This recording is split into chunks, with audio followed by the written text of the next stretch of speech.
नमस्कार दोस्तों, अगर आप अपने परिवार के लिए कभी भी विल को लिखते हैं तो उसको रजिस्टर्ड जरूर करवाएं। हाल फिलहाल में दिल्ली हाई कोर्ट में एक केस आया जिसमें दिल्ली की माला मारवा नाम की एक महिला ने अपने परिवार के लिए विल को लिखा और उसे रजिस्टर्ड भी करवाया।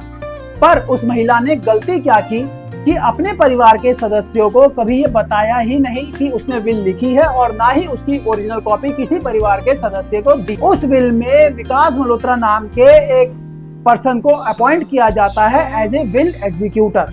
विल एग्जीक्यूटर वो व्यक्ति होता है जो विल को एग्जीक्यूट कराता है व्यक्ति के मरने के बाद, यानी कि उस विल का डिस्ट्रीब्यूशन कराता है उस शर्तों के अनुसार जो विल में लिखी हुई है।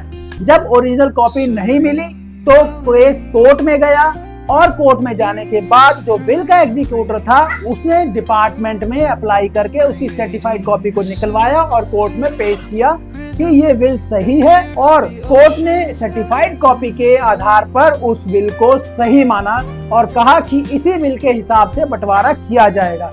याद रखें, अगर उस महिला ने विल को रजिस्टर्ड नहीं करवाया होता तो कोर्ट ये मान लेती कि उस विल को कैंसिल कर दिया गया था या फिर वो फेक है, वैलिड नहीं है। बहुत सारी चीजें हो सकती थी, झगड़े बढ़ सकते थे। रजिस्टर्ड थी जिसकी वजह से चीजें बहुत आसान हुई और उसका समाधान हो पाया। याद रखें, आप कभी भी विल लिखते हैं तो उसको रजिस्टर्ड जरूर करवाएं और उसकी ओरिजिनल कॉपी किसी एक सदस्य को जरूर दे के रखें। धन्यवाद।